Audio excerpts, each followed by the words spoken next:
espacio organizado por Foro de Futuro con apoyo de la Corporación Universitaria Lasallista, Unilasallista, de la Fundación IPSER, con el propósito de que juntos pensemos en los principales retos que tiene nuestra región y en cómo podemos solucionarlos mientras creamos mejores realidades para todas y todos.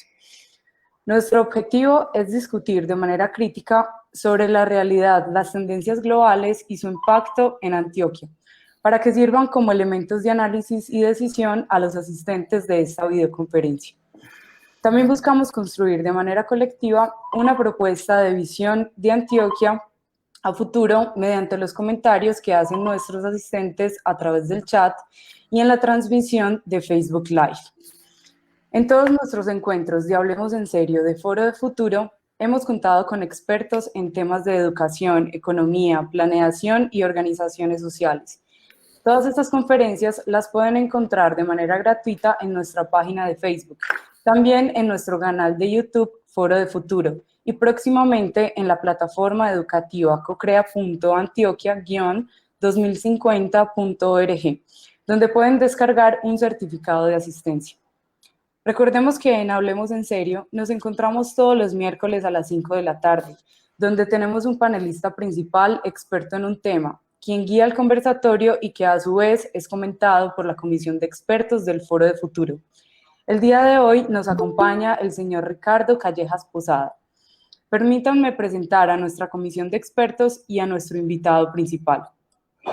Ricardo Callejas Posada es profesor en el Instituto de Biología de la Universidad de Antioquia.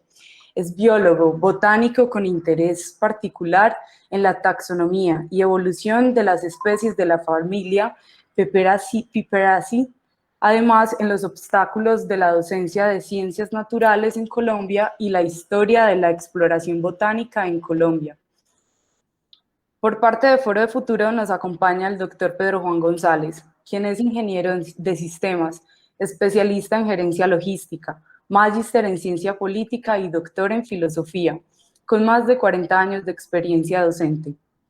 Ha sido director ejecutivo de la Cámara de Comercio de Medellín para Antioquia, secretario de Hacienda del municipio de Medellín, secretario de Productividad y Competitividad del departamento de Antioquia, director de Planeación Departamental, coordinador del Plan Estratégico de Antioquia, rector de la Corporación Universitaria Remington y actualmente rector de la Corporación Universitaria Lasallista. También está con nosotros Juan Pablo Durán, economista y magíster en finanzas de AFIT y máster en ciencias en estudios urbanos y planeación del MIT. Juan trabaja en los temas de desarrollo económico, política económica y tecnología. Actualmente es profesor, investigador, asesor y emprendedor. Recordamos a nuestros asistentes que pueden ir compartiendo sus comentarios y preguntas en los chats de esta videoconferencia para que los contertulios puedan responderlas. Desde Foro de Futuro les informamos que todas las opiniones aquí expresadas son opiniones personales, que no comprometen o están bajo el nombre de ninguna institución. Nuestro invitado, el doctor Ricardo Callejas Posada, a partir de este momento guiará el conversatorio con el tema Ciencia y Docencia en un país megadiverso, para luego continuar con la compañía del resto de contertulios. Les damos la bienvenida y adelante con el conversatorio. Muy bien, entonces voy a compartir la pantalla y voy a hacerles una presentación que pues espero no sea demasiado abrumadora, va a ser lo más ágil posible. Entonces, está ya, ¿no? Muy bien. Ahí la podemos ver bien, Listo. muchas gracias. Muy bien, entonces esta es una conferencia y este conversatorio aquí es una reflexión que como profesor, después de, no sé, 30 años de docencia, y de estar de alguna manera explorando el territorio y de alguna manera estar enfrentando el problema de la conservación y de la diversidad biológica. Este conversatorio pues surge de esa experiencia, pero también de lo que yo llamo una pequeña tragedia, y es la pobreza en la formación y la educación que se encuentra en los niveles de primaria y secundaria, en particular sobre la realidad del territorio, en este caso, pues, de Antioquia. Y de cómo eso, desde mi perspectiva, está muy ligado a un problema de degradación ambiental que en Antioquia está alcanzando niveles que yo llamaría inmorales. Entonces, pues lo que trato de llamar la atención aquí es de cómo la ausencia de conocimiento de un territorio y la secundaria no enseña botánica. Es decir, la comprensión de la naturaleza de nuestros estudiantes es de una pobreza que es absolutamente patética.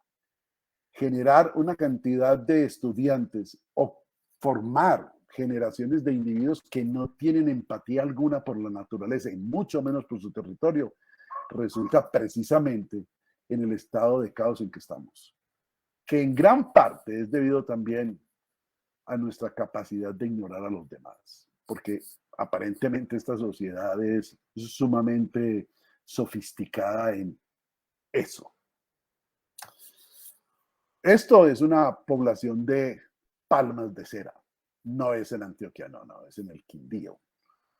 Es un evento único a los ojos porque no existe en ninguna parte del planeta, ninguna, no hay expresiones de coberturas boscosas que sean dominadas por palmas, no existen en Colombia, en los Andes, en Quindío.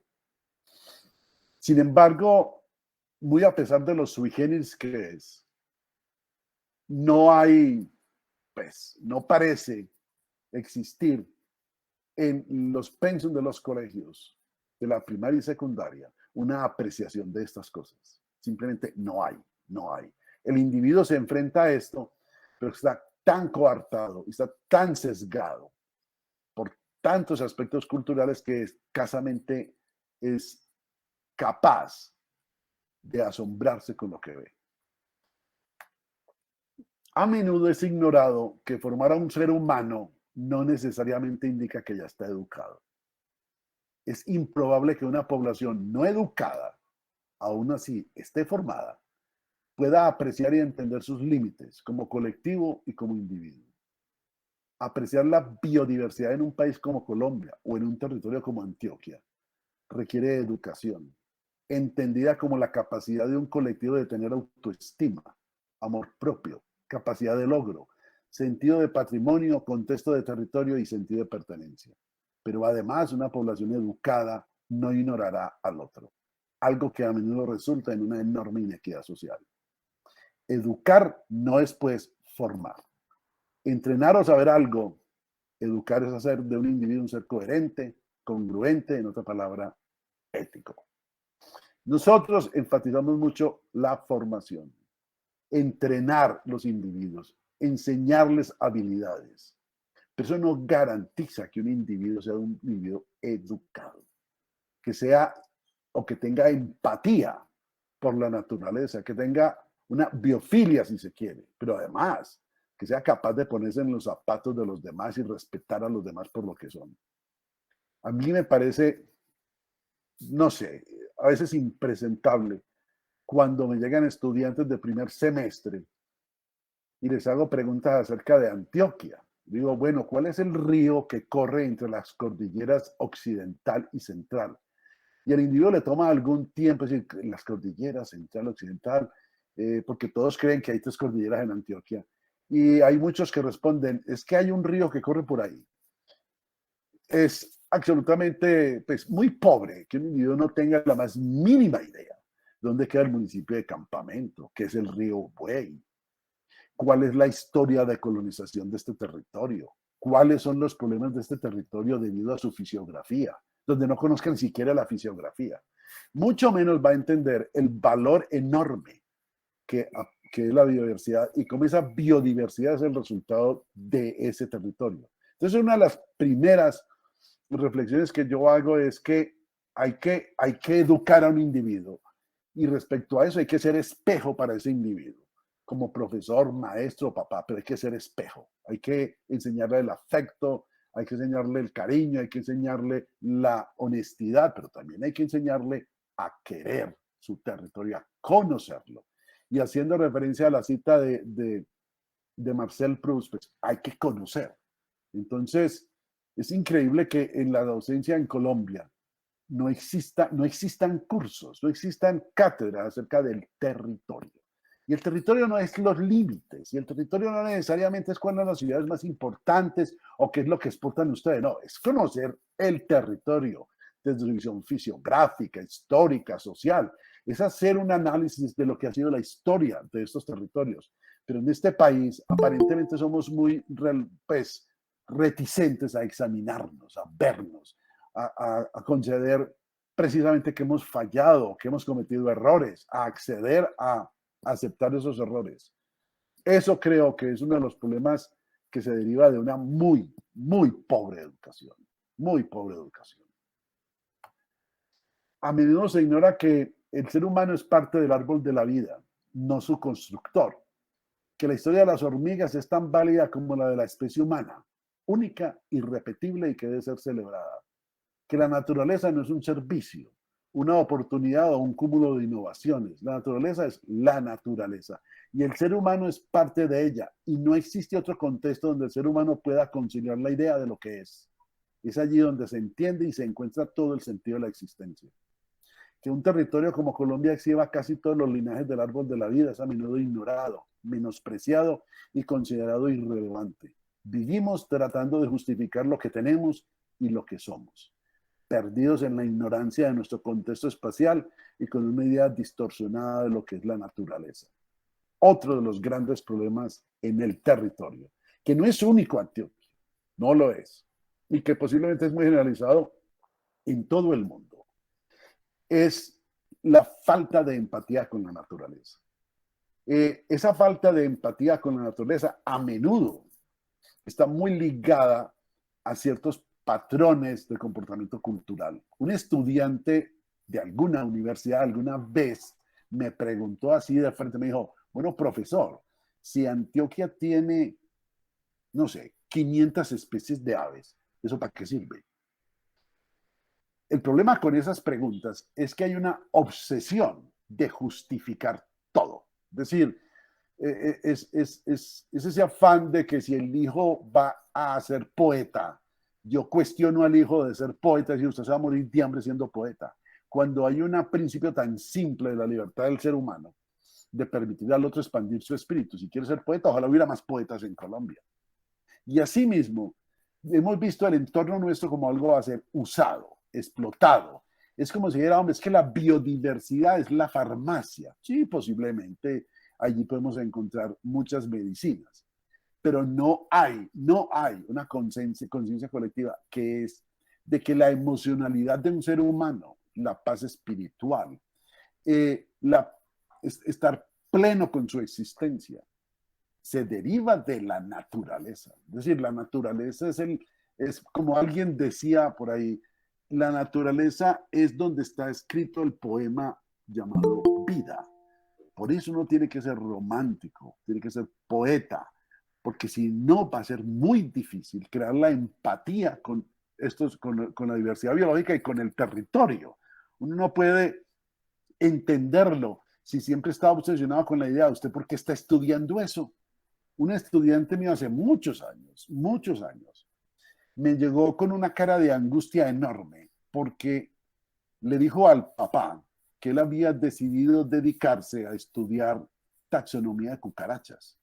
Y pues para el papá eso era absolutamente impresentable. Cuando, hombre, las cucarachas es un evento de la evolución orgánica absolutamente magnífico, donde hay miles de preguntas que resolver y donde el espíritu humano se puede deleitar en esas preguntas. Entonces, claro, hemos creado una sociedad donde todo tiene que tener una justificación. ¿Para qué sirve eso? Ah, esa planta no sirve, entonces túmbela. Y ese afán de explicarlo todo, y esa obsesión de utilizar todo, es lo que también se convierte en un obstáculo que no se forma, que no se indica y que no se sugiere en los colegios. Es decir, ¿dónde queda y dónde está el valor de la diversidad biológica? ¿Eso qué quiere decir para un país como este con semejante diversidad? Claro, si usted no la aprecia, si usted no se emociona, pues es indiferente para qué es. Entonces, claro, y uno encuentra que la actitud de muchos respecto a los bosques, a las selvas, es de un lugar que parece ser una amenaza constante para el individuo, donde uno no debe entrar porque lo van a picar las culebras, donde es mucho mejor tumbar todo el bosque para tener un lugar más seguro, etcétera, etcétera. Esas actitudes, esa forma de pensarse, esa forma de pensarnos, es la que ha llegado a deteriorar un territorio de la manera como nosotros hemos hecho. Sabemos que Colombia posee más aves que cualquier otro país en el mundo, posee más climas diferentes que toda Europa, que ningún otro lugar en la Tierra posee más especies de plantas que la zona andina en el noreste de Sudamérica, que los bosques de la costa pacífica en Colombia exhiben una riqueza de especies muy por encima de la cuenca amazónica, que en el cañón del río Cauca se encuentran el océano y el continente, que nuestro territorio es único en riqueza de aguas, en ofertas ambientales y en diversidad biológica, comparativamente más que cualquier otro territorio en el planeta. Pero todo eso no es comprendido, entendido ni apreciado. Ha sido ignorado. Estamos intoxicados con todo lo que tenemos y hemos construido la idea de que nuestro patrimonio es inagotable. Y no lo es, y se está acabando con una rapidez absolutamente pasmosa ante nuestros ojos. Es muy complicado que un colectivo reaccione frente a la degradación de un territorio cuando no tiene empatía con el territorio, no lo conoce. Aquí hay dos fotos, una de ellas a la izquierda es de Amalfi, donde todavía persisten coberturas boscosas. La de la derecha es del municipio de Santa Rosa de Osos, el principal centro de producción de lácticos en Colombia y de carne de porcinos. Tiene una economía pujante y una enorme cantidad de riquezas, pero la oferta ambiental es cero.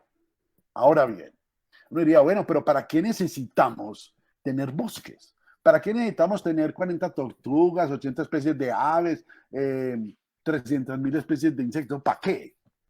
Primero que todo, la pregunta no es ¿para qué? No, no, no, no.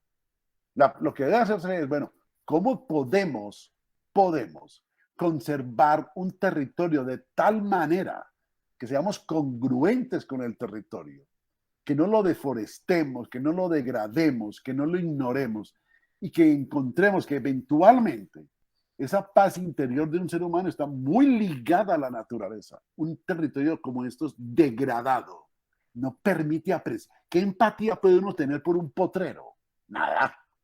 ¿Y cuál debe ser la actitud respecto a otras coberturas? Deben ser potreros versus la apreciación de un bosque. ¿Que para qué sirve el bosque? Es que no es para qué sirve. Es que la pregunta no es para qué sirven los bosques.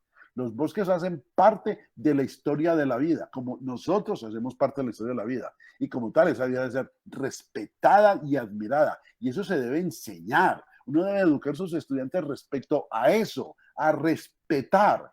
¿Por qué? Porque eventualmente, cuando ya uno envejece, cuando está terminando los 90 años, se va al parque, se sienta a darle comidita a las palomas y esa es su compañía para darse cuenta que la felicidad del ser humano, la placencia del ser humano está en la naturaleza.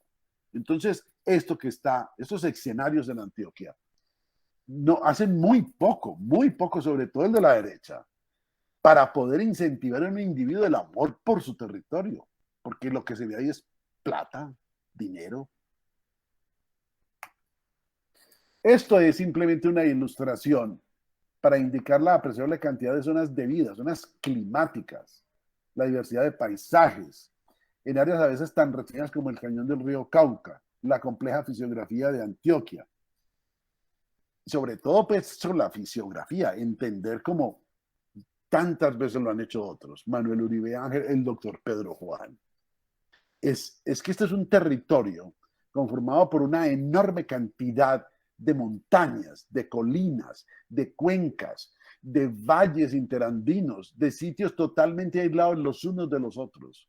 Entonces, en este territorio es muy fácil aislarse y es muy fácil perder la comprensión del territorio, a un punto tal de que pues, uno básicamente fuera de Medellín, el resto simplemente es un moridero.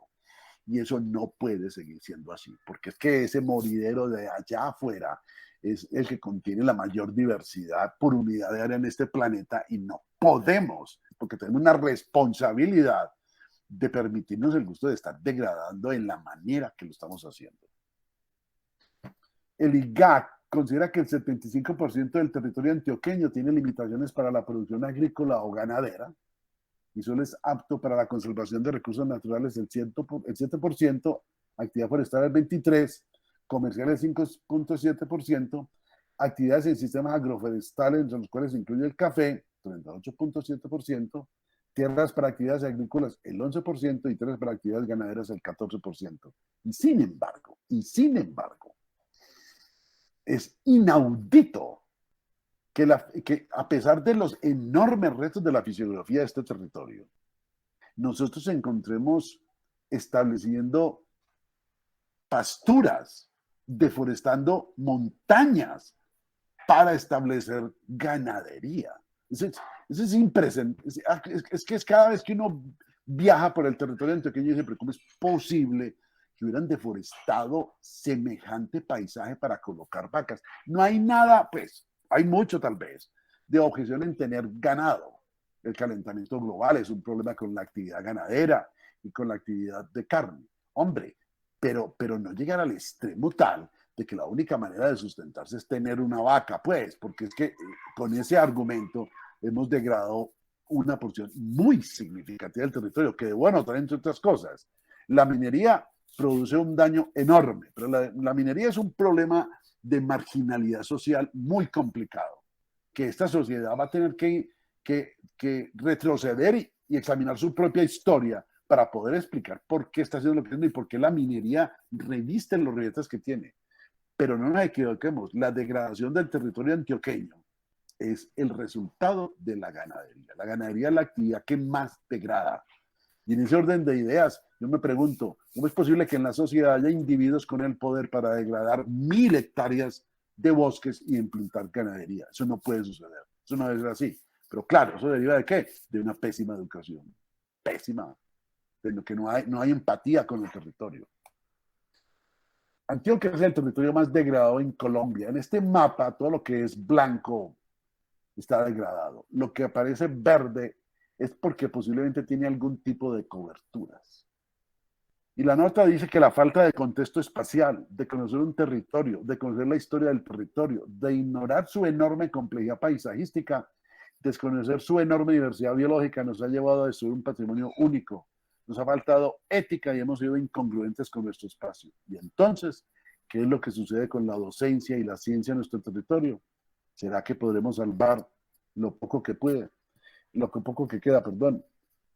Este mapa hoy es mucho más trágico después de, no sé, 9 años.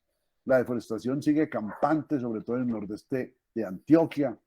Se están más o menos tumbando 11.000 hectáreas al año. Algunas áreas permanecen con algunas coberturas presentables, como el Chocó, que es el área más marginada de Colombia, por así decirlo. Pero el resto del territorio está totalmente degradado. Respecto a esto, es interesante notar que en el siglo XIX, por ahí en 1863, se dio la visita de muchos colectores de plantas ornamentales en Antioquia, sobre todo de orquídeas. Uno de esos colectores, un suizo francés llamado Gustav Wallis, trabajaba para una casa comercial en Bélgica, cuyo dueño, cuyo patrón era Jan Linden. Linden era un comerciante que quería tener un negocio, pues que diera dinero, ¿no? Y las orquídeas eran extremadamente populares en Europa en ese entonces. Y básicamente lo que hacía Linden era mandar colectores a estos territorios para colectar las plantas y mandarlas de vuelta. Obviamente, cuando yo digo colectar las plantas, era colectar todo lo que hubiera. Toneladas, si se quiere, de orquídeas salieron por Puerto Nare de Antioquia hacia Europa durante el siglo XIX. Esa colecta de orquídeas tuvo ribetes muy peculiares en Antioquia. Antioquia, muy a pesar de la fisiografía tan abrupta, ya tenía una industria minera muy pujante que se había permitido el lujo de crear rutas de penetración que sirvieron para que otros llegaran, incluyendo los colectores de plantas.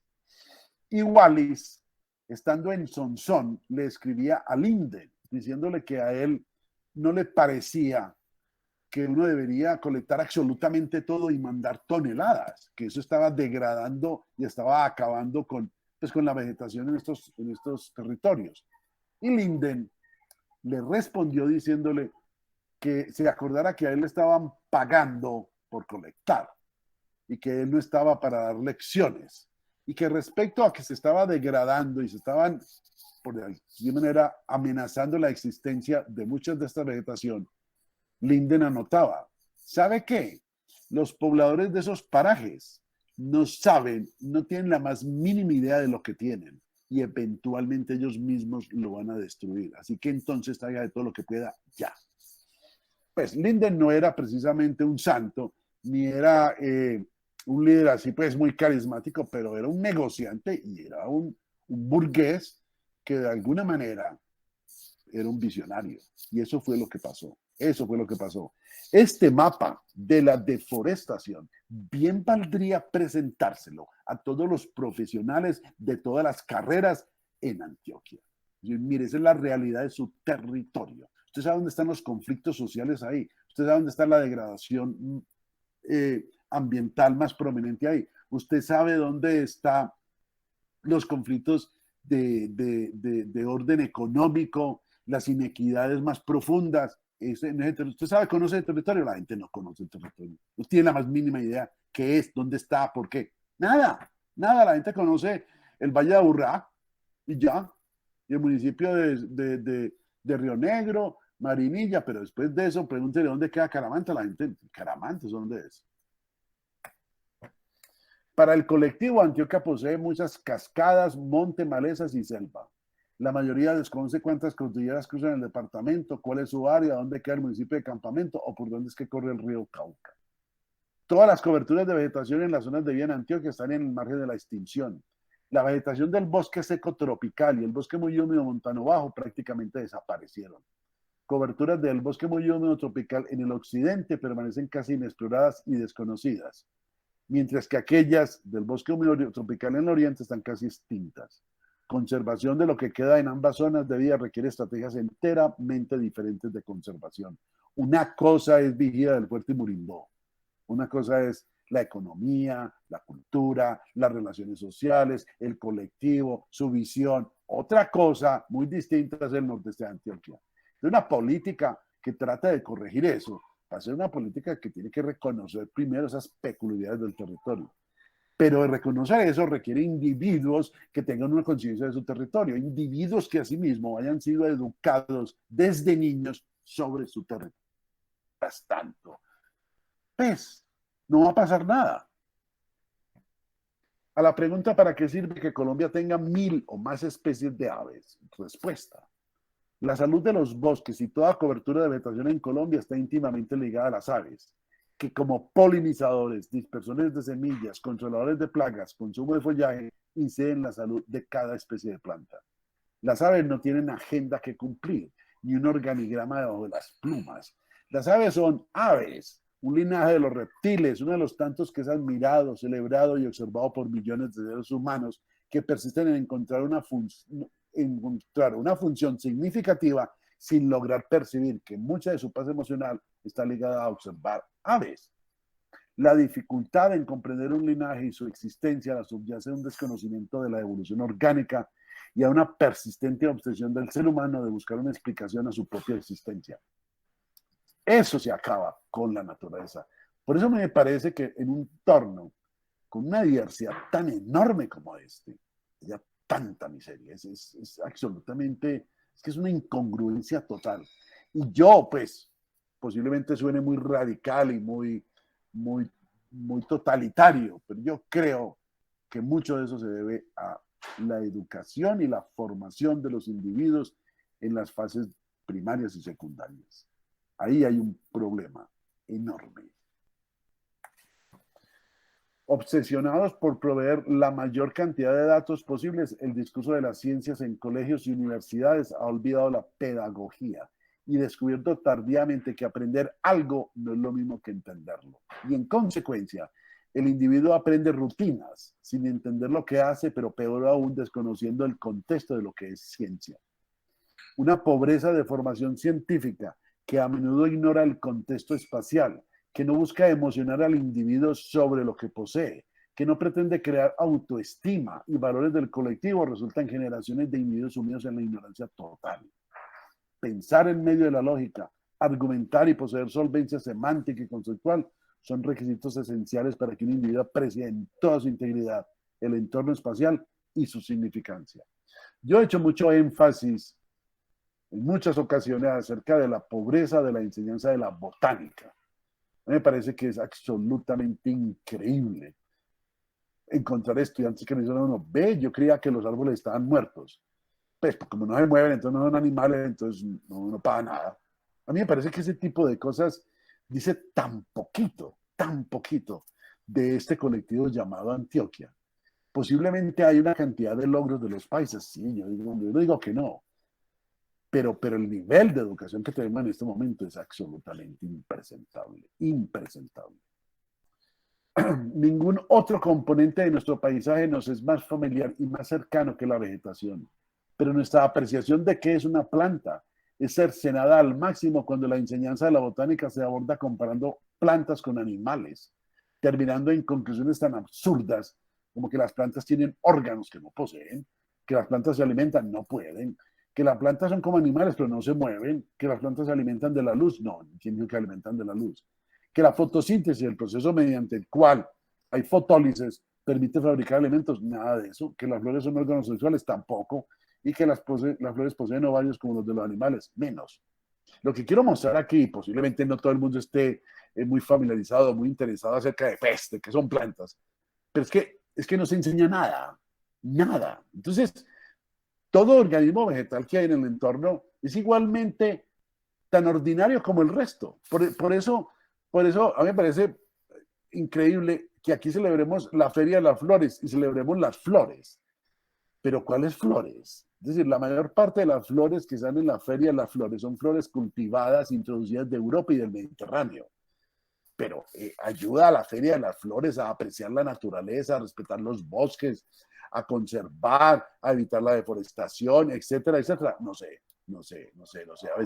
A veces creemos que es que la conservación es solamente en agosto cuando da la Feria de las Flores. El resto ya no.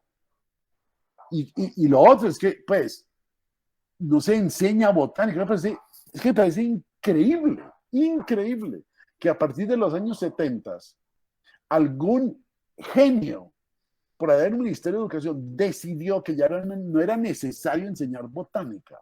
Y no era necesario porque es que la ciencia avanza y se necesita que los individuos obtengan conocimiento acerca de nuevas tecnologías. De todas maneras, es mucho más útil tener un médico curando Alzheimer's que un botánico, pues, describiendo un árbol. Y en ese orden de ideas, pues la botánica, ¿cuál es la función de ella? Nada.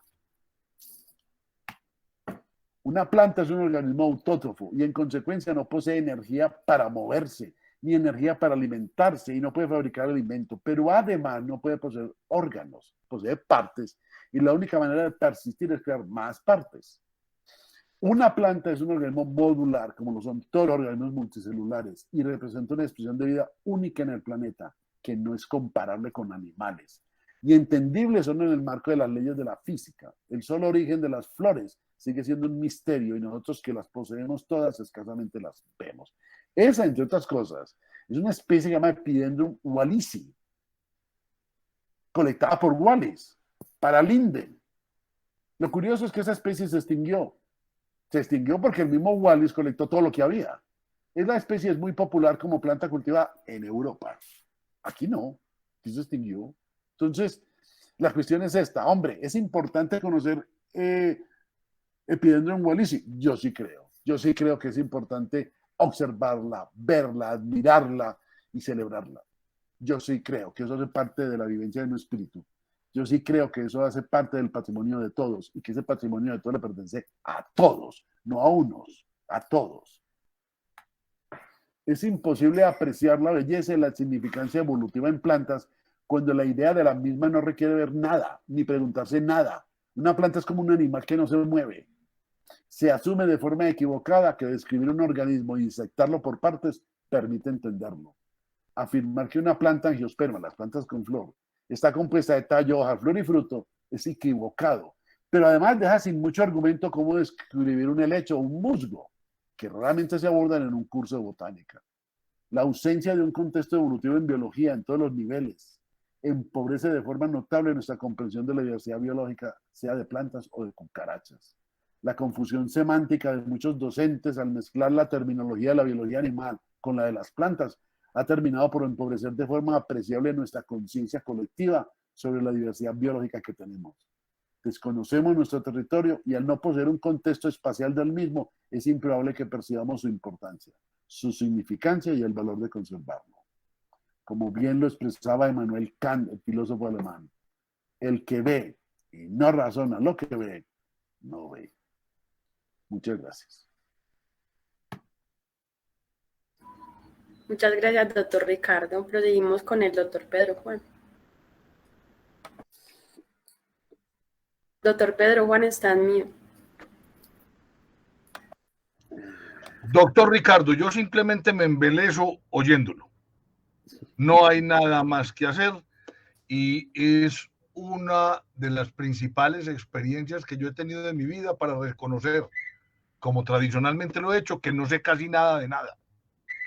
Pero al menos, digamos, y abonémoslo a favor mío, al menos trato de reconocerlo. Yo tuve una experiencia maravillosa de conocer al doctor Ricardo alrededor de un proyecto, yo no diría que fallido. Tener razón demasiado pronto es lo mismo que equivocarse, doctor Ricardo. Decía Margarita Ursenar, la señora de Jean-Paul Sartre, que fue la expedición Antioquia 2013, Georgie, cuando iba a cumplir Antioquia los 200 años de independencia, en el 2013. Pero lamentablemente, digamos que todavía no es el tiempo, ya llegará el tiempo. Yo parto de un principio, y qué rico que nos están acompañando Jorge Mejía, que sabe de esto, el doctor Jorge Velázquez, Carlitos Londoño, el doctor Juan Pablo, y permítanme, yo arranco con un aforismo ordinario. Georgie, todos hablamos de POT y de plan de ordenamiento territorial, ¿cierto? Y ahora por calendario los municipios están en esa tarea, ¿cierto? Hacer o tratar de construir un POT sin conocer el territorio, como lo está mostrando el doctor Ricardo, es como estrenar un frac costosísimo sin haberse bañado. Es no saber sobre qué voy a aplicar el conocimiento y la ley. Y esa cosa sí es absolutamente desastrosa. El solo hecho que un antioqueño que es tan soberbio como ignorante, se crea el patas de aguadas y no sepa que su territorio es riquísimo en términos de diversidad, es una muestra palmaria de lo estrecha que es nuestra mentalidad y de los hachazos que todavía conservamos de nuestros ancestros en plena cerviz. Doctor Ricardo, es lamentable que en Antioquia no se enseñe botánica. Adhiero. No, y es lamentable que no haya una cátedra que sea territorio y diversidad biológica, que no se enseñe. Es que la gente no conoce, no lo conoce, no puede apreciar toda la fisiografía y sobre todo hay una cosa que yo descubrí, pero pues hace X cientos de años con un geólogo que me decía, hombre, tú te das cuenta que cuando cruzas el puente sobre el río Cauca en Puerto Valdivia, tú cruzas de la cordillera central a la occidental. Y sí, pues sí, se supone. Tú sabes que la cordillera occidental fue un accidente derivado de una placa oceánica. O sea, la cordillera occidental tiene un origen en la tectónica del océano. En Puerto Valdivia, en Antioquia, se encuentra el continente y el océano. Y me parece eso tan absolutamente maravilloso, porque es que ese encuentro de esas dos cordilleras, sobre todo el levantamiento de la occidental, dio lugar a algo que es único. Y esto sí es el Chocó. Definitivamente no hay lugar en la tierra. El piedemonte occidental de la cordillera occidental en Antioquia, incluyendo Frontino, Urrao, Es increíble, es inconcebible que estemos haciendo ganadería en esos sitios, cuando eso es un entorno y un patrimonio único en el mundo. Entonces, a mí me parece que si la gente no se emociona con su territorio, si la docencia ignora a los estudiantes, los ignora en el sentido de que eso, no, usted no tiene que aprender de eso, usted no tiene que saber de eso, a mí me parece que eso es impresentable, impresentable. Así es. Y no solamente, doctor Ricardo, nos enseña botánica, sino tampoco geología, ni tampoco la simple geografía, ni la simplísima historia. Obviamente, estas carencias llevan a que tengamos el malentendido de que por haber cursado algunas asignaturas de algún tipo de orden, con algún tipo de clasificación y haber obtenido un título, eso nos da educación. No, eso nos da algún nivel de preparación, pero no de educación. En eso, pues sí, hay una completa afinidad. Ahora bien, la persona educada, esto lo mencionaba Manuel Uribe Ángel, que usted lo mencionó ahora también, decía que sin conciencia geográfica e histórica no hay nada que hacer. Si usted no tiene conciencia geográfica e histórica, ni piense en sociedad, ni en sociedad política, Jorge Mejía, ni piense en ciudadanía, ni piense en civilidad. Eso no existe porque no hay bases. Y si no hay bases, cualquier constructo es débil. Pero la conciencia geográfica e histórica, y eso lo que implica, reconoce la ignorancia y la falta que hace conocer y reconocer. Lo que uno no conoce ni reconoce no lo puede respetar, valorar o querer. Eso sí, se nos encharcan los ojos cuando cantamos el himno antioqueño, como autómatas, como zombies, como por pegarnos de alguna cosa, porque no tenemos ningún otro polo a tierra. Eso de que falta empatía con la naturaleza, pues yo no sé ni cómo asimilar eso, doctor Ricardo, porque es que si usted no tiene empatía con la naturaleza, tampoco tiene empatía con sí mismo. Entonces usted es un ente. Usted es un ente. Sí, así es. Alguien decía, cuando uno tiene mucho, pero no sabe lo que tiene, entonces no tiene nada. No tiene nada, no tiene nada. Es la conciencia de la inconsciencia, la inconsciencia de la conciencia. Exacto. Pero Ahora, esas cosas no pueden ser pues simplemente, entonces, bueno, esa es la realidad y tal. No, eso es inmiscuirse en la programación de la educación en estos países.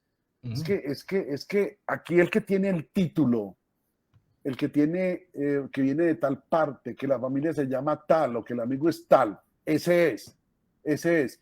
Y el otro no es. Entonces, a veces, como decían por ahí, un colega mío alguna vez me dijo, hombre, ¿sabes qué es lo equivocado en la sociedad y por qué funciona como funciona?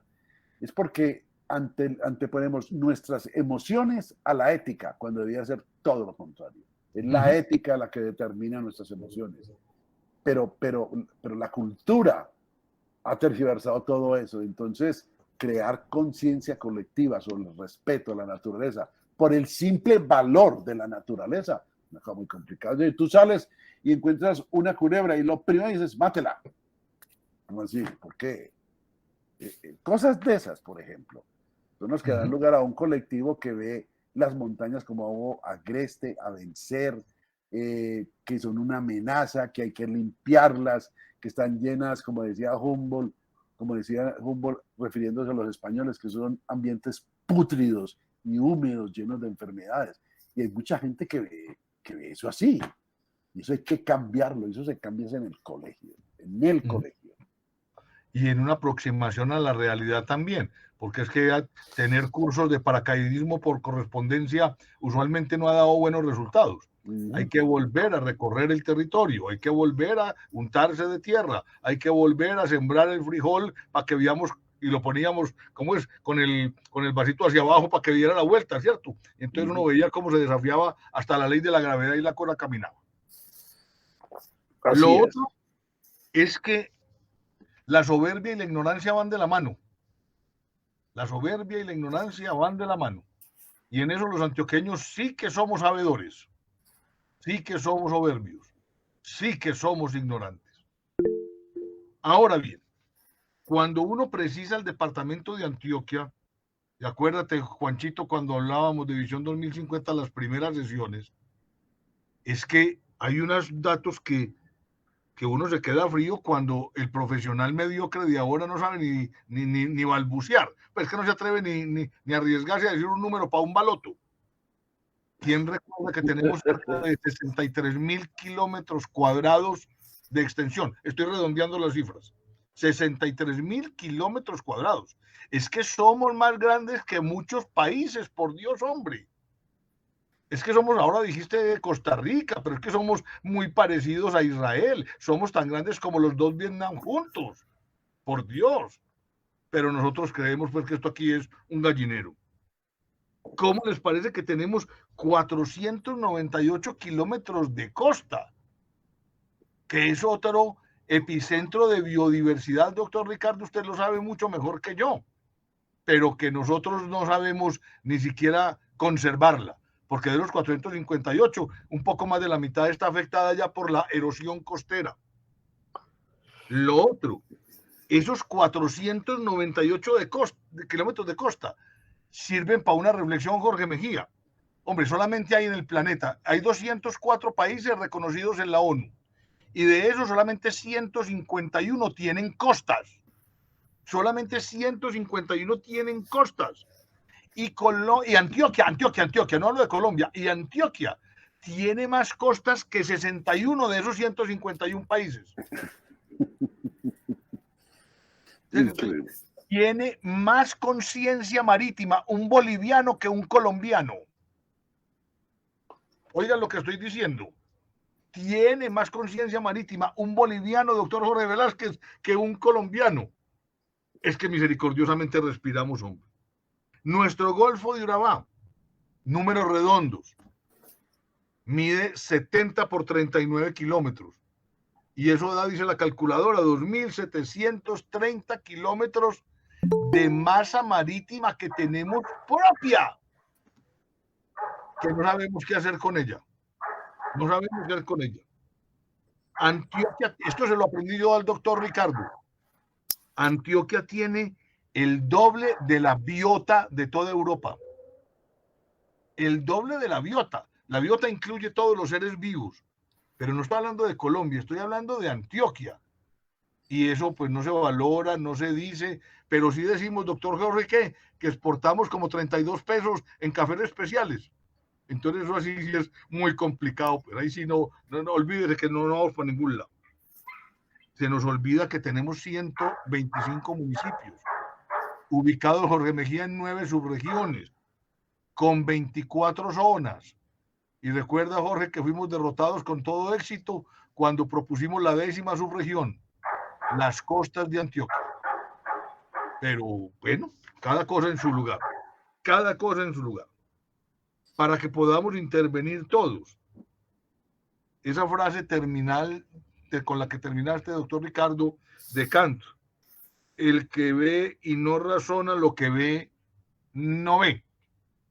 También tenemos que ser conscientes de que a ratos tenemos ahí como una masa de alguna cosa, de tejidos en la masa craneal, que finalmente a muy poquito le sirve para algo, ¿no? Entonces uno le da comida a la gente, pero no ganas de comer. Y entonces lo que necesitamos desde esos procesos educativos básicos es antojar, motivar, inquietar, transgredir, generar las condiciones para no tragar entero. Pero aquí a rato lo utilizamos el concepto de educación como que si fuera un proceso de relleno. Rellenar algo. Ahí les llevo un muchachito con un cerebro casi limpio. Llénelo de cosas. ¿Qué cosas? Tablas de multiplicar, fechas, longitudes, cosas de esas.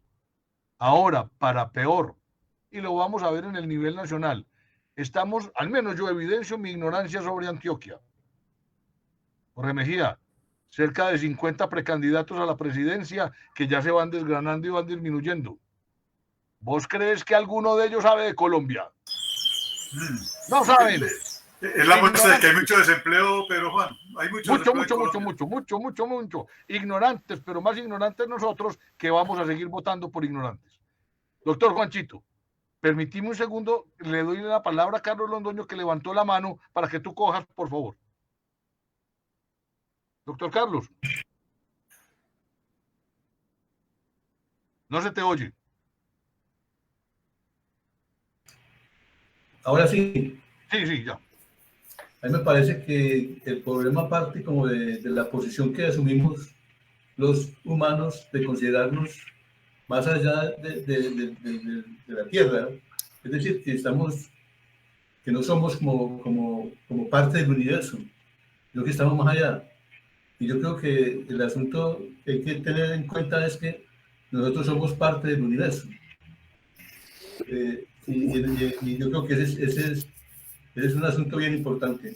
Ayer hablaba con un compañero de unos cursos que hemos dado en Toribío a los indígenas.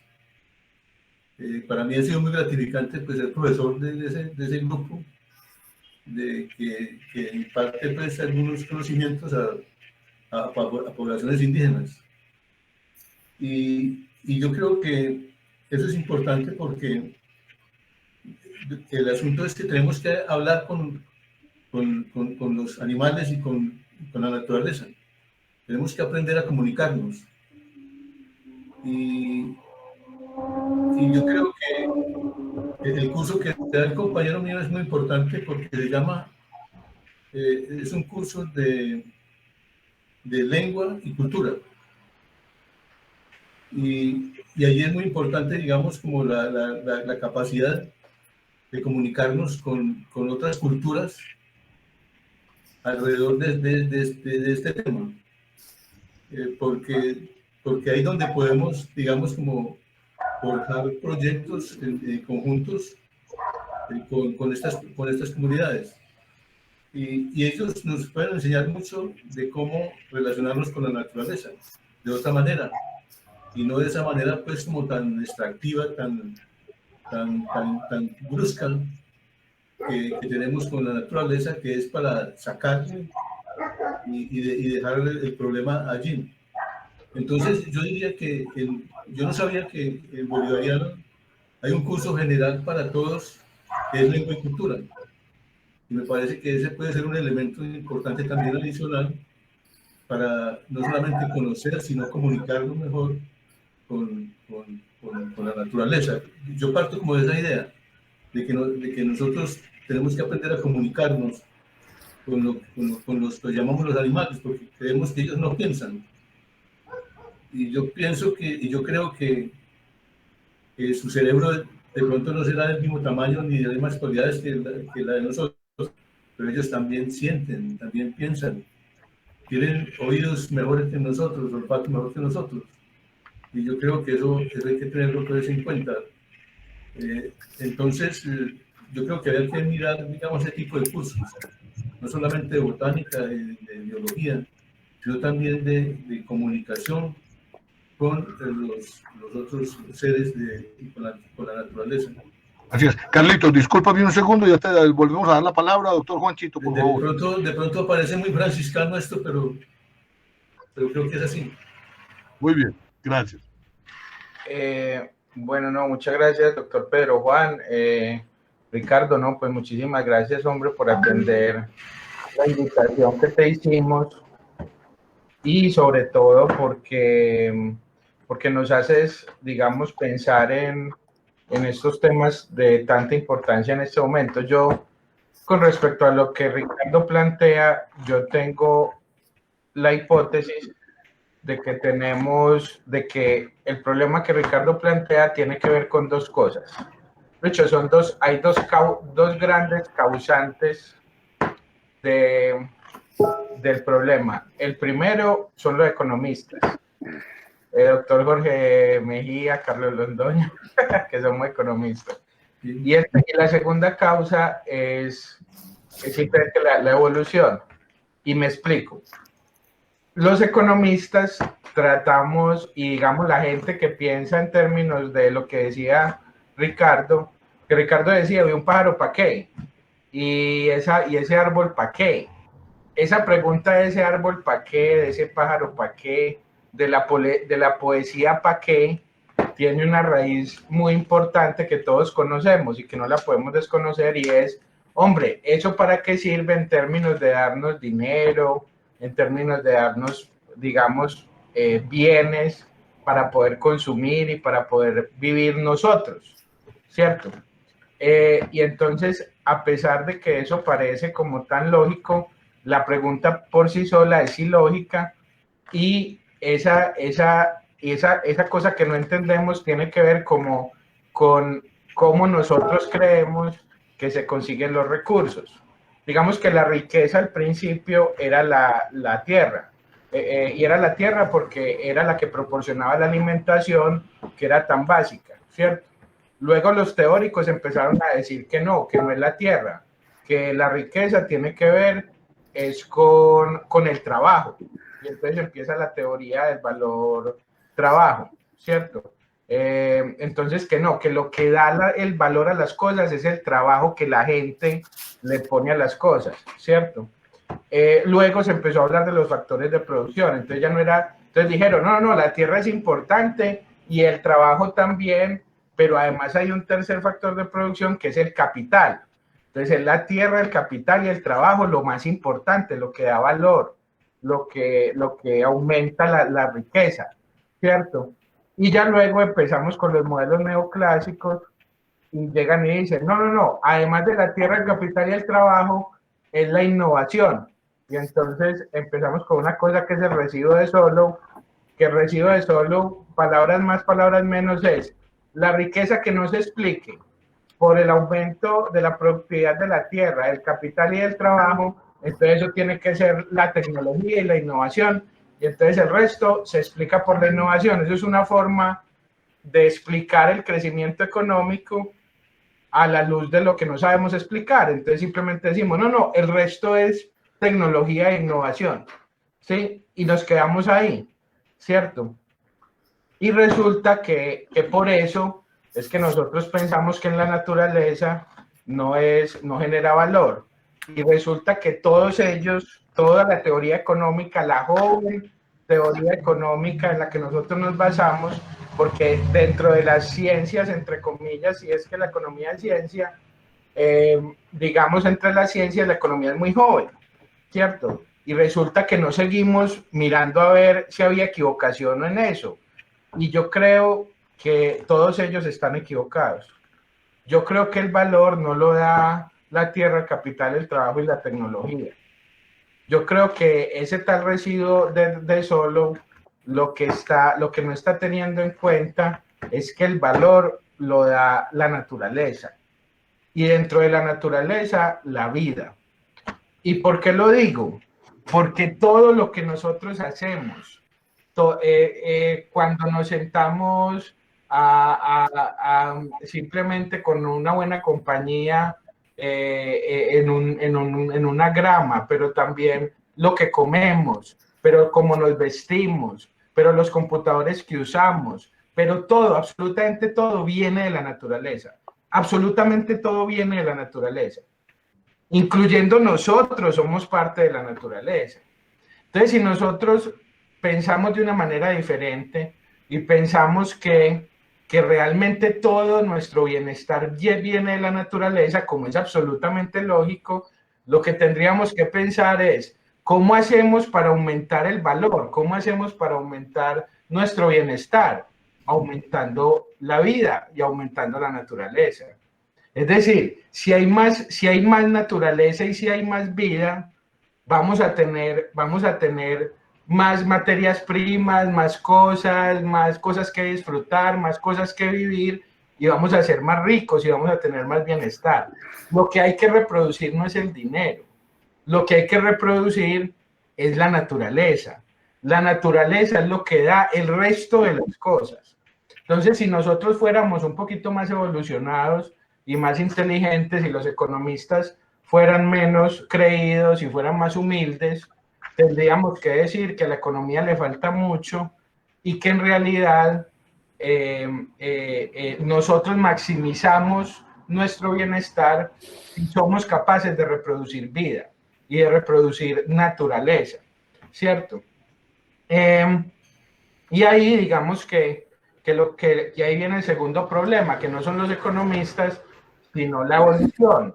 Es que nosotros, doctor Ricardo, tenemos que saber que la visión antropocéntrica, la que hablaba Carlos Londoño, o la que usted, digamos, me imagino que no le gusta tanto o tanto ha criticado durante su conferencia, la visión antropocéntrica es una visión fundamentalmente ignorante hasta el absurdo, ¿cierto? Es ignorante hasta el absurdo.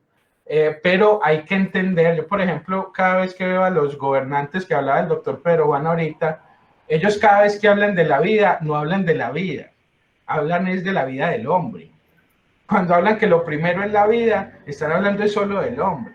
Y todo gira alrededor del hombre. Nosotros no tenemos unos gobernantes, unas élites, todavía no pensamos en términos de la vida en general. Pensamos en nosotros, como si fuéramos aparte, como decía el doctor Carlos Londoño.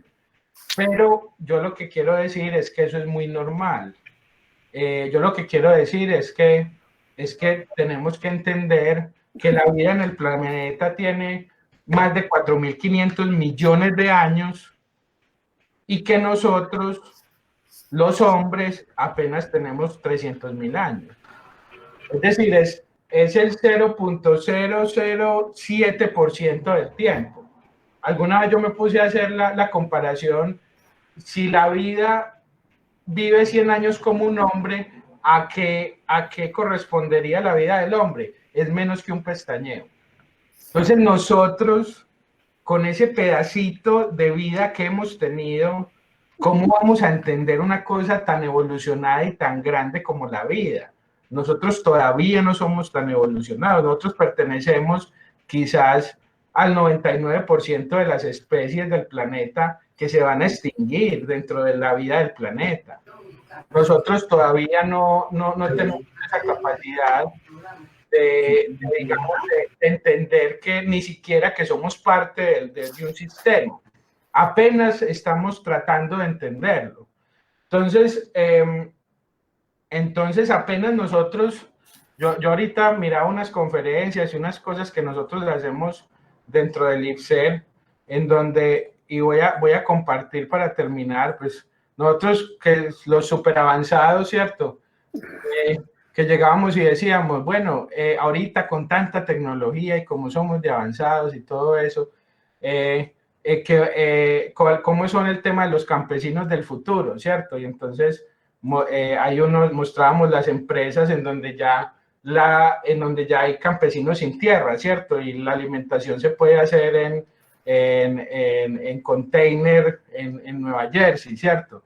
O trajimos en el 2019 a la gente de Supermeat que está haciendo carne en laboratorio, ¿cierto?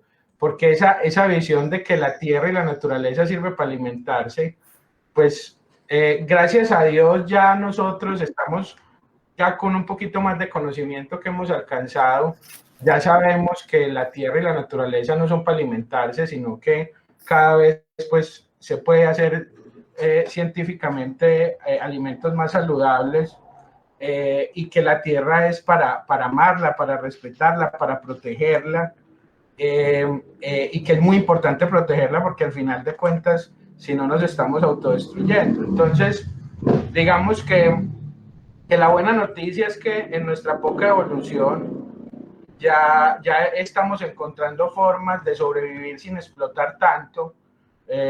Ya, por ejemplo, las compañías petroleras, los accionistas de varias compañías petroleras ya se dieron cuenta que se podía hacer la transición energética, que no era necesario, digamos, el petróleo para poder tener energía.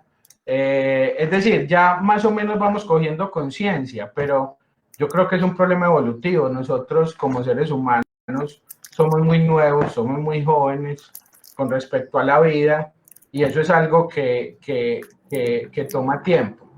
Es un poco lo que yo quería aportar.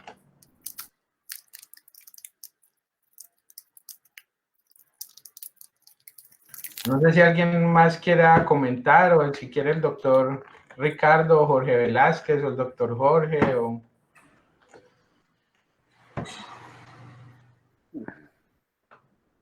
No, yo siempre he creído, hombre, que, pues, es decir, el escenario es un escenario muy complicado, pero yo tuve un papá que era un médico pediatra, que era un hombre coherente, congruente, ético, que alguna vez me dijo, hombre, sea con quien sea que te encuentres, sea con quien sea que tú tengas que negociar, pedir un favor, sea con quien sea que tú te enfrentes, debes siempre tratar de matizar las relaciones con afecto. Y eso me lleva a eso de educar y de formarse. Yo me pregunto, hombre, bueno, aquí hay médicos muy buenos, aquí hay médicos que son especialistas en cirugías a corazón abierto y que posiblemente han salvado muchas personas. Listo, no hay problema, está muy bien formado, no hay objeción. Pero yo me pregunto, bueno, ¿y ese médico es el mismo médico que cobra 10 veces lo que debe cobrar? Es el mismo médico que por ser médico dice, no, yo no tengo que hacer fila. Es el mismo médico que cuando tiene un accidente se baja diciendo, ¿usted sabe quién soy yo? Es el mismo médico que va a la casa a maltratar y a pegar a la mujer. Ese no está educado. ¿Ese individuo hace que crezca la sociedad? No. No. Y ese es el que encuentra uno en muchos círculos en la sociedad actual, no en Colombia ni en Antioquia, no en todas partes.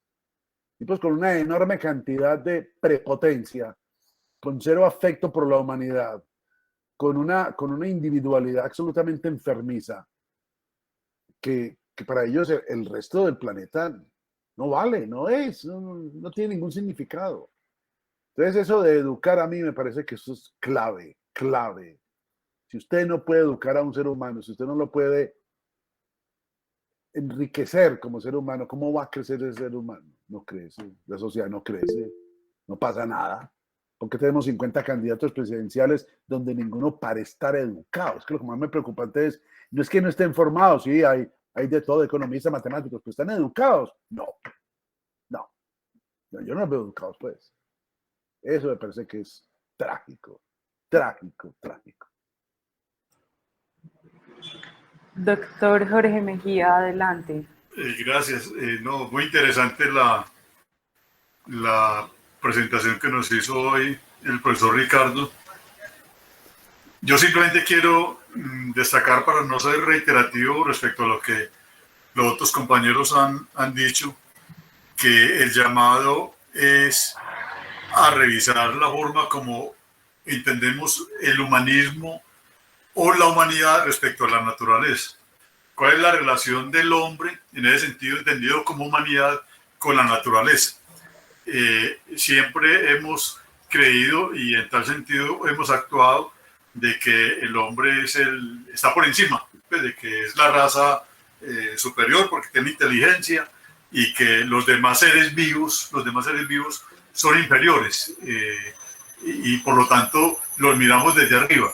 No hay una relación o una mirada equilibrada, entendiendo que la naturaleza, ya sea a través de la fauna, la flora, etcétera, también es una expresión de vida tan respetable como la vida humana.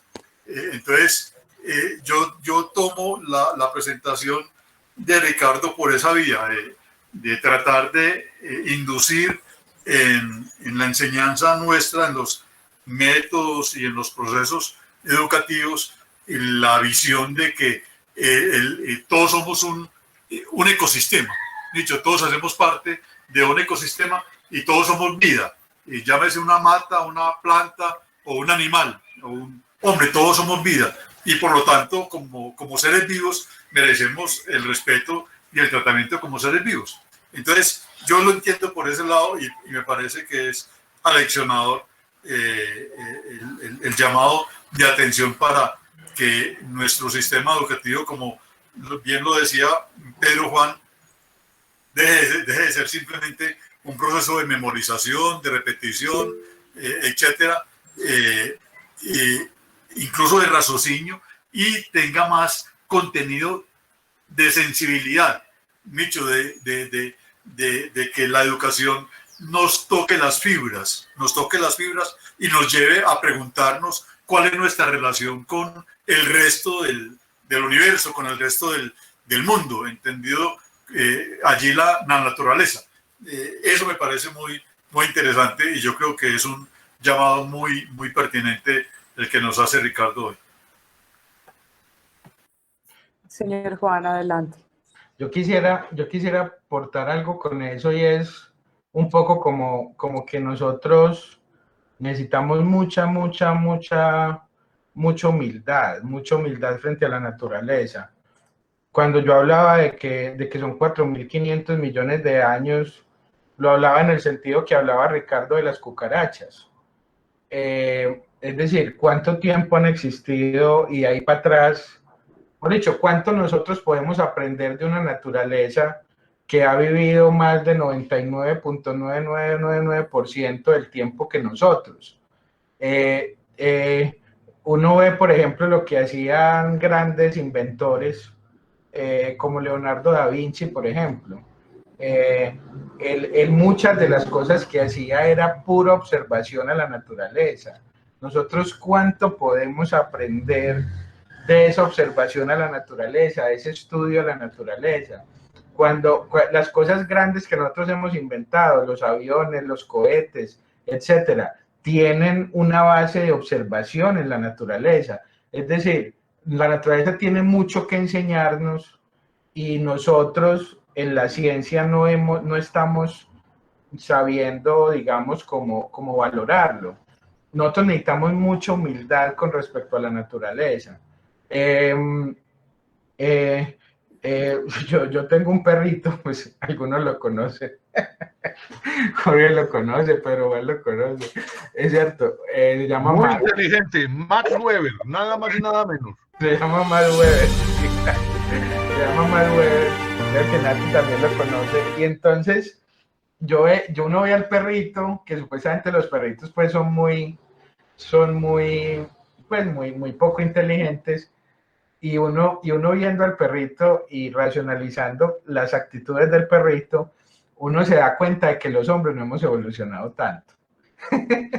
Es decir, el tema, por ejemplo, de conformar territorios para nosotros mismos, el hecho de nosotros armar fronteras imaginarias y decir esto es mío, eso es algo que hacen los perritos. O sea, el perrito está en su territorio y no deja entrar a nadie, y arma una guerra y mata al otro cuando el otro se le mete sin permiso. Eso hacemos los hombres. ¿Qué tan evolucionado es eso? Pues yo no sé, pero eso lo hacen los perros, ¿cierto? Es decir, hay un montón de cosas. Nosotros, por ejemplo, en la forma como buscamos los recursos, las prioridades que tenemos, cómo ciertas pulsiones definen nuestras actitudes. Nosotros tenemos que tener más humildad. Nosotros no somos tan evolucionados, y de pronto la naturaleza es más evolucionada que nosotros y nos puede enseñar mucho. Es decir, yo complementaría lo que dice el profesor Ricardo, que hay que educar, y también en las universidades esa educación y en los colegios esa educación básica, le falta más experimentación, le falta más observación, le falta más humildad. Cuando yo hablaba de los economistas que se quedaron con el residuo de Solow, de verdad que nos falta entender que a los seres humanos nos falta, y que por eso, y que somos muy nuevos en la Tierra, que somos apenas menos que un pestañeo para lo que ha vivido la Tierra, y que por lo tanto nos falta aprender mucho, nos falta hacer mucho, y que de pronto las soluciones están ahí, en un árbol, o sea, yo creo que nosotros tenemos que aprender mucho, y nos falta mucha humildad, mucha empatía. Nosotros, quizás si nosotros aprendiéramos que de pronto no tenemos que consumir ni producir más de lo que necesitamos realmente, que quizás la felicidad no está en el tener, sino en el disfrutar y en el hacer y en estar dentro de un ecosistema, haciéndole bien al ecosistema. Quizás si nosotros entendemos que nuestra inteligencia y nuestra tecnología deberían estar en función de reproducir la vida, de pronto podemos evolucionar un poquito más rápido. Yo creo que a nosotros nos falta mucha humildad como seres humanos, mucha humildad desde el punto de vista personal. Uno ve gente que es como dice Ricardo, no saluda, usted no sabe quién soy yo, es que usted no es nadie, es que usted apenas es un accidente, que en términos planetarios y universales, su vida es absolutamente, la vida de un ser humano no es digamos, viéndolo desde el punto de vista histórico, usted tiene que saber que uno está de paso, es decir, nos falta mucha humildad, realmente. Yo iba a decir, como para terminar el concepto, que el llamado de atención que hace las Naciones Unidas recientemente sobre el tema del cambio climático, dicho, hacia dónde estamos conduciendo este planeta, que lo tenemos prácticamente en riesgo, su existencia está en riesgo, y se considera que para el 2050, etcétera, si no corregimos el rumbo, difícilmente podremos subsistir. Yo creo que es una muestra de irracionalidad y de insensatez de la raza humana. Pues ahí está claro el ejemplo de que de pronto como raza superior, entre comillas, somos un fracaso.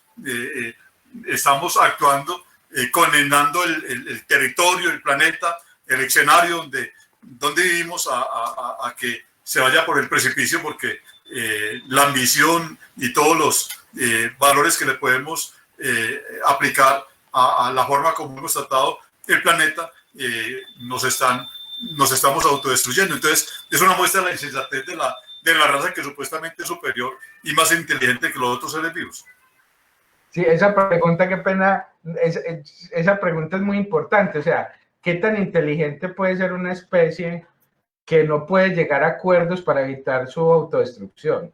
O sea, uno diría, la mínima prueba de inteligencia de una especie es que llegue a unos acuerdos que le permitan sobrevivir y permanecer. Eso debería ser lo mínimo, ¿cierto? Entonces uno dice, ¿qué tan? Y lo peor de todo es que el problema es que la vida sigue en el planeta, es decir, al planeta le va mejor sin nosotros, ese es el problema. Es decir, el cambio climático lo que hace es generar unas condiciones en donde a nosotros se nos hace difícil la vida, pero al planeta no, porque mientras más, desafortunadamente, mientras menos seres humanos, mejor para el ecosistema. Entonces, ¿cómo es que no podemos pensar, digamos, en dar valor a la vida, en que nosotros seamos una buena noticia para la vida? Eso es apenas básico, ¿cierto? Hay una pregunta de Germán Furnieles, sí, dice que cómo educar bajo una concepción de ética de la solidaridad y de qué manera integrarla al concepto de ciudades innovadoras. Pues, hombre, yo creería que eso de educar bajo una concepción de ética de solidaridad, eso se puede hacer siempre y cuando uno tenga eso en sí. Si uno no tiene eso, uno no puede enseñar ética si uno no es ético. Y eso me lleva otra vez al fondo de todo. Una sociedad que no permite que un núcleo familiar forme, eduque y que tenga el mínimo de requerimientos. Pues, en ese entorno es muy difícil que salgan individuos con la capacidad de equidad, de afecto, solidaridad y tolerancia. Entonces es un problema profundo, enorme, que requiere que los colombianos, los antioqueños, hagamos una reflexión sobre su historia. A mí me parece patético que yo tenga que explicarle a mi hijo, hombre, tú sabes que en este país, en los años 50, hubo una época de violencia que se generó por unos enfrentamientos políticos. No saben, no conocen eso. Ellos, sí, ¿cuándo? ¿Cómo? Para la mayoría de la gente, los guerrilleros, una mano de comunistas, una mano de bandidos y una mano de vándalos. El caso es que esta sociedad creó eso, lo creó. lo propició. Esto es una sociedad que con su displicencia, su arrogancia, con esa capacidad de marginar a los demás, creó a un Pablo Escobar. Pablo Escobar no surgió porque él quería ser mafioso, no. La sociedad lo creó, lo propició y sigue propiciando y creando muchos Pablos Escobares. ¿Por qué? Porque es una sociedad que no es reflexiva. Es una sociedad, para ponerlo en palabras muy pueriles, platera. ¿Cómo me llamo?